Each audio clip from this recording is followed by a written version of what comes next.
Мен осы қаладағы елеусіздеу бір әкімшілік мекемесінде ортанқол басшы дәрежесіндегі қызметкермін. Білім дәрежем жоғары, мамандығым экономист. Бухгалтерия жағын мекеменің экономикалық жобалау тараптарынан бір кісідей білемін.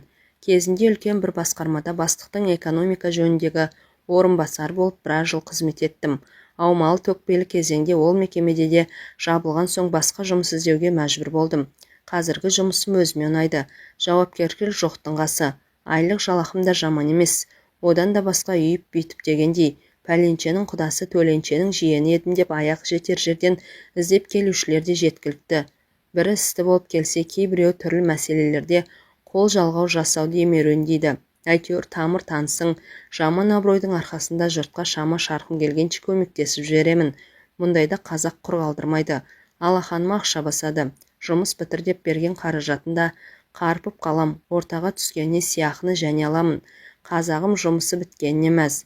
Мен есебін тауып, екі асағаныма мәзбін. Сөйткен тірлік бар. Қатын 2-3 қара домалақ ұл қызы бар. Саяжайды әлдеқашан оралмандарға сатып болданған біз.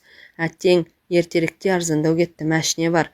Әйелім ұсқынсыздау, оған қоса бала басты, салпетектеу, өзімнен 7-8 жас кіші. Бұл менің 3-ші әйелім. Бірінші әйелімнің мінез өте шайпау еді. Әке шешемен туыстарымен суықтау болды. Төркіні жақынның төсегі жиналмайтыны рас екен. Қашан көрсең үй толы кісі. Дем алып әлде қонақ шақырып, сиқың жоқ. Сөйтіп онымен 4 жыл отасқан соң бір қызбен қоя бердім. Ағалары мен жеңгелері қатының қолына су бүрікті ме білмеймін. Айырылысуға келісім бермей біраз әлектеді. Бірақ өз жолын тапты. Оның өзі бір хикая. Ал екінші әйел мықты бір дөкейдің байдан қайтқан қыз еді. Өз көйлегімізді өзім жуып киіп, өз тамағымды да өзім пісіріп ішіп, онымен тұрған 1-2 жылдың ішінде тіпті жүнжіп кеттім. Табысым да жаман емес, бірақ ол антұрғанның төркіндеуі таусылмайтын болды. Қайнатам мен обалына не керек? Мені керемет жұмысқа орналастырып қойды.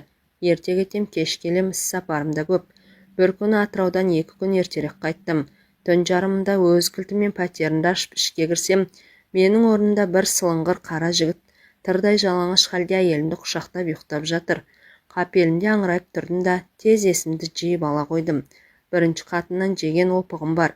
Дыбысымды шығармай еркектің киімдерінің қалталарын жақсылап қарап, құжаттарын, ақшаларын сыпырып алдым да цифрлы фотоаппаратты қолыма алып, шамды жағып келіп жібердім. Ұйқылы ояу әбирлерін қолдарымен әрең қалқалаған әлгілерді шытырлатып суретке түсірдім. Содан соң әй-шайға қаратпай самовардан рәзірадым бар. Жалаңаш қалпында подъезге аттандырдым да әйелімді шкөлікпен мәшинеге мінгізіп әкесінің дарбазасының алдына тастап кеттім.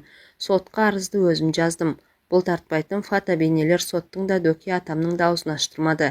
Әлгі жігіттің де төлік жасын сотқа табыстадым. Сөйтіп айналдырған 1-2 айдың ішінде дәкең тағы да бойдақ болып шыға келді. Бірақ қайын атам бұрынғы табысты қызметінен есебін тауып тайдырды. Арада көп уақыт өтпей, оның өзінің де аяқ аспаннан келді. Парамен ұсталыпты. Менің қадірімді білмеген қызы осы қаланың және бір жігітіне күйеуге шығып еді. Үйренген әдет қала ма? Және жымысқы жүрісі әшкерленіп, алдыңғы таз кебін қайта киіпті. Қазір мейрамханалар мен кафелерді төңіректейді деп естідім. Шоқ-шоқ бәріңе де сол керек деп мен жүрмін. Шыны солай ғой, менің тіпті жазығым жоқ. Енді аузы күйген ұрып ішеді дегендей үйлену мәселесін шетке сырып қойып жүредім. Бірақ жалғыздық бір Құдайға ғана жарасыпты деп бекерге айтпайды ғой. Берекем кетіп сиқым қашты. Жасым да 30-дан өтіңкіреп бара жатыр. Солай ойланқырап жүргенде осы бір күнгі әйелімен бір тойға барғанда таныстым. Отырыңқырап қалған қыз екен. Тойдан кейін де 1-2 рет көрген соң ыңғайыма көнетінін сездім. Сөйтіп бірде оңашада отырғанда жай күйімді жайып салып, сөз салып едім. Бұлданып тас-талқан болды. Мені әлі есік көрмеген қызбын деп, шырағым-ау, әй, мен оның сарымайдай сақталып тұрғанда не шаруам бар?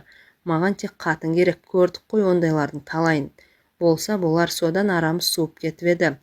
Бір күн Сапар деген досымның келіншегі босанып шілдехана жасалды. Сол жерде әлгі менің есік көрмегенім де әке шешесімен бірге келмесі бар ма? Танымаған кісі құсап сырт айналдым. Шынар досымның әйелі көзін қысып мені оңашалады да бұлардың өздерінің нағашы жұрт болып келетінін айтып, мен жөнінде біреулердің білгісі келіп іңкәр болып отырғанын жұқалап жеткізді. Әкесі анау деп сыртынан нұсқады. Содан той біткен соң қонақтарды апарып сала қойшы деп Сапар қиылды. Кемпір шалды бойжеткенмен қоса мәшинеге салып, жігіттің қыз ауылына қарай тартты да кетті. Қыздың әкесі дұрыс кісі екен. Жол-жөнекей өзі туралы біраз әңгіменің басын қайырып тастады. Үйіне барған соңда есіктен құр ауыз жібермей шайға шақырды. Сармайдай сақталғаным сызылып отырып шай құйды. Ахаңнан бірер рюмка тартып алған соң, менің есім кіріп, мәшинені қалай айдап кеткен деп санамды соқтым. Ауыл кісілер аңқау бола ма әлде, әкеге алдын ала ескертіп тіліп қойған ба, ол жағы маған беймәлім. Отағасы қонып кет деп пісіріп айтқан соң, мен мәшинемнің жүз салғыш бөлігінен тағы бір қыл мойында келіп столдың үстіне қойдым. Басты ауыртып не керек? Сол түні болашақ қайнатаммен қол соғысып, қызына құда түстім. Қалыңсыз қыз болса да кәдесі күйеу болмайды деп, болашақ ата-енеме 200 мың ұстаттым. Ертеңіне сармайым кәдімгідей қимай қоштасты. Келесі сенбіде екі ағам жеңгелермен келіп қызға құда түсті. Кешке таман төркінімен сыңсып қоштасқан, қалыңтықты алып қалаға қайттық. Дүрпілдетпегенмен орташалау той жасап, жаңа қайын жұртқа жақты да күтіп жібердім. Қазір міне 10 шақты жылдың жүзі болып қалды. Осы қатыным күләшпен түтініміз құдайға шүкір әзірге түзу шығып келеді. Тоғырдан түсе қоймаған күйім жоқ. Беті тегістеу төмен етектіні көрсем, әлде де лебем қозады. Бұл қасиетімді бұрын сармайдай сақталған, осы күні қақпыш балықтай қақталған қатыным жақсы біледі. Содан да шығар, үйдегі телефонның қоңырауын аңдып отырады. Ал мен болсам, ұялы сымтегімді үйдің босағасын аттар алдында желден айырып тастаймын. Әрине, ел жатар кезде әдейі қатынның қытығына тиіп, қоңырау шалатын қысыр келіншектер де біздің таныстардың ішінде